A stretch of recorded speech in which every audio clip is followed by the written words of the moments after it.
اللي في الصور دول أحقر اتنين ممكن تسمع عنهم، مرات البواب والبيه، من علاقة غير شرعية لنهاية بشعة. في سنة 2020 نجلاء عمرها 23 سنة من إحدى قرى محافظة المنيا، متجوزة من عبد الله، وبعد الزواج سافروا الإسكندرية لأن عبد الله بيشتغل بواب في أحد الأبراج السكنية، وكانوا عايشين في غرفة صغيرة في الدور الأرضي بالبرج. عبد الله شغلته الأساسية بواب للبرج، لكنه بيغسل العربيات وبيقضي طلبات السكان بجانب شغله، ونجلاء بتساعده أحيانا بتمسح السلالم وكمان بتطلع الطلبات للسكان. في نفس البرج ده كان ساكن فيه صاحب شركة استيراد وتصدير محمود عزام، 31 سنة، متجوز وعنده بنت صغيرة. بعد كام شهر من وجود مرات البواب نجلاء في البرج بتعجب محمود جدا لأنها جميلة وجذابة رغم العباية البسيطة اللي كانت بتلبسها، لكنها بسهولة قدرت تلفت نظر محمود وبدأ يظهر لها ده بنظراته. لكن نجلاء بنت ريفية ما كانش ليها في النظرات والإعجاب واتعاملت معاه بتلقائية، لحد لما في يوم مرات محمود طلبت طلبات من البواب علشان يجيبها لها، وتاني يوم سافرت للقاهرة علشان تزور أمها المريضة. بعد كده البواب بيجيب لها الطلبات وبيديها لنجلاء مراته علشان تطلع الطلبات دي لمرات محمود في شقتها مع باقي طلبات السكان.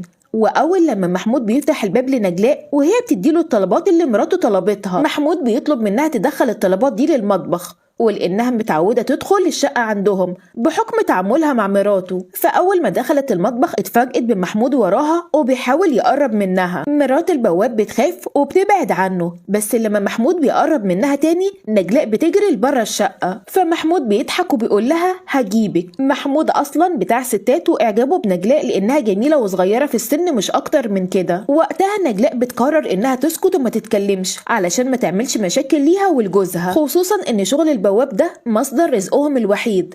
واول لما بتنزل وجوزها بيلاقي وشها مخضوض بيسالها ايه اللي حصل لها، نجلاء بتقوله انها اتكعبلت ووقعت على الارض وهي بتوصل الطلبات. وتعدي الايام وكل ما محمود بيشوف نجلاء يفضل يشغلها، مره بنظراته ومره بكلامه معاها. اول لما بينزل وبلاقيها قاعده لوحدها قدام مدخل البرج، وجوزها بيكون مشغول في شراء الطلبات او مسح عربيات السكان. وقتها محمود دخلها من مدخل انه معجب بيها جدا وانها ست جميله وجذابه وانه اتعلق بيها، ولان نجلاء اول مرة تسمع الكلام الحلو ده في حياتها كلام محمود دخل دماغها، خصوصا ان محمود بالنسبة لها حاجة كبيرة، شاب وجنتل وكمان رجل اعمال، وتخيلت فعلا ان محمود وقع في حبها. وفي يوم وتحديدا يوم الجمعة، اليوم ده نجلاء بتصحى فيه الساعة 5 الصبح علشان تمسح سلم البرج، وكل السكان عارفين الموضوع ده. وقتها اتفاجئت ان محمود طلع لها في الدور السابع اللي كانت بتمسحه رغم انه ساكن في الدور الرابع. ولما سألته عن سبب وجوده هنا، محمود بيعترف لها انه بيحبها ومش قادر ينساها واداها هدية. ولما نجلاء سألته عن الهدية، محمود طلعها وكانت ملابس نوم وحطها عليها وقال لها انه نفسه يشوفها لابساها. نجلاء بتتوتر وتتكسف وهي متبهدلة اصلا بهدومها اللي كلها مية مسيح السلم، لكن محمود بيتجاهل كل ده وبيقرب منها وهي بتستسلم له، وبيحصل بينهم تجاوزات بسيطة. بعدها محمود بيقول لها انه هيستناها النهارده بعد ما تخلص علشان عايز يتكلم معاها ضروري، وسابها ونزل. محمود طلع الدور السابع لنجلاء، وتحديدا الدور ده علشان الشقتين اللي موجودين في نفس الدور سكانهم مسافرين ومحدش اصلا من السكان بيستعمل السلم، كلهم بيستخدموا الاسانسير، فمحدش هيشوفه مع نجلاء في الدور السابع. في نفس الوقت نجلاء بعد ما خلصت مسح السلم بتنزل تلاقي جوزها نايم، بتاخد شاور وتلبس هدومها وتلبس القميص اللي محمود جابه لها تحت العباية، وتقعد تفكر حوالي ساعتين في كلام محمود. بعدها بتقول لجوزها انها تطلع لواحدة من السكان علشان تساعدها في تحضير الغدا، وجوزها بيوافق ويكمل نومه. وكانت تحديدا الساعة 9 ونجلاء بتطلع وتخبط الباب على محمود، بيفتح لها ويقول لها انه كان متأكد انها هتيجي ومش هتتجاهل حبه ليها. واول لما بتدخل محمود بيقنعها انه معجب بيها وحبها من النظرة الاولى، وبعد الكلام ده بيحصل بينهم علاقة غير شرعية. بعدها نجلاء بتنزل لغرفتها وهي مبسوطة ان البيه محمود زي ما كانت بتنادي عليه حبها ووقع في غرامها، ما كانتش تعرف انها فريسة سهلة لصياد محترف. وقتها نجلاء بتتردد على محمود حوالي 3 مرات على مدار 3 ايام ورا بعض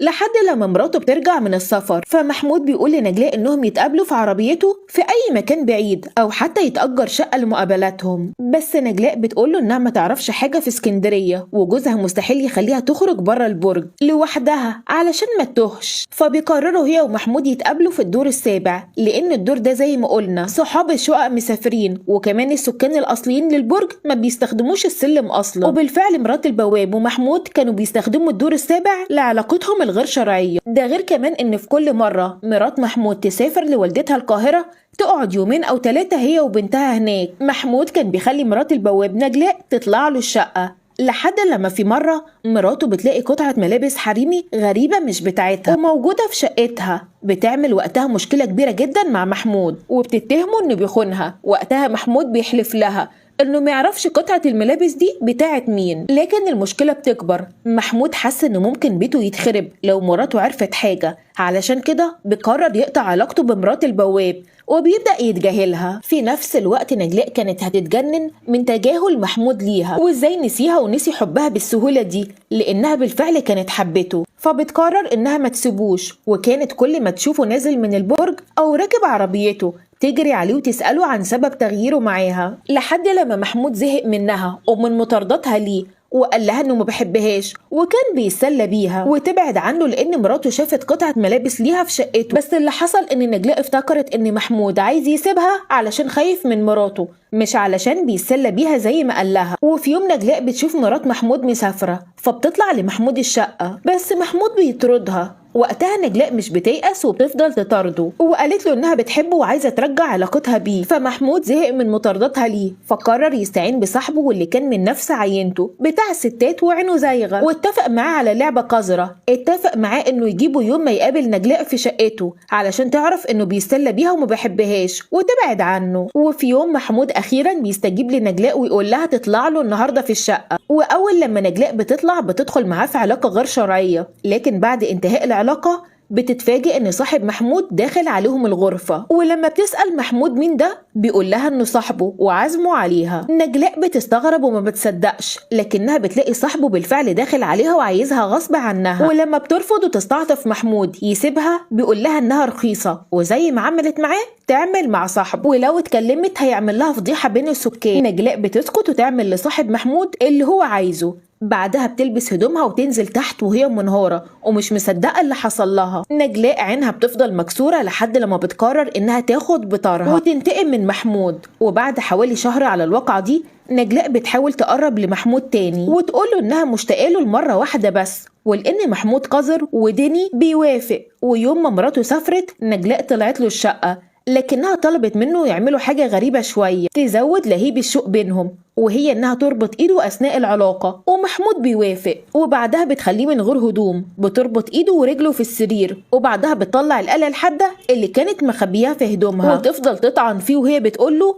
انه زي ما طعنها في شرفها هي هتطعنه في حياته، وقتلته باكتر من 18 طعن. وبعد ما خلصت خبت الآلة الحادة في هدومها ونزلت على تحت، لمت هدومها وهربت على قريتها. وبعد مرور يوم مرات محمود بترجع لشقتها بعد ما حست بالقلق لما بتتصل على محمود وما بيردش عليها. واول لما بتدخل بتتفاجئ انه من غير هدوم ومقتول. بتصوت وبتطلب النجدة من الجيران، وبيوصل رجال الامن اللي برجحوا من الوهلة الاولى ان الجريمة نسائية بسبب الحالة اللي عليها جثة محمود، خصوصا ان ما كانش فيه مسروقات زي ما مراته اكدت، وكمان الابواب والشبابيك سليمة. بالتحريات صاحب محمود بيقول على العلاقة الغير شرعية بين محمود ومرات البواب، ولما رجال الامن بيسألوا عليها بيلاقوها هربانة، فبيتم القبض عليها. في نفس الوقت تقرير الأدلة الجنائية بيطابق البصمات اللي موجودة في الغرفة ببصمات نجلاء، وبالفعل بيتم التطابق. وبمواجهة نجلاء بتعترف على الواقع بالكامل وإنها كانت ضحية البيه محمود، وبيتم الحكم على نجلاء مرات البواب بالإعدام. وفعلا نجلاء ما كانتش ضحية رغبات محمود زي ما كانت متخيلة، دي ضحية نفسها لما باعت جوزها اللي خدها بالحلال واشترت الحرام. علشان كده نهايتهم كانت بشعة. البعد عن الدين بيفتح أبواب المعاصي، وفي النهاية هتلاقي نفسك جوه متاهة انت الوحيد اللي خسران فيها.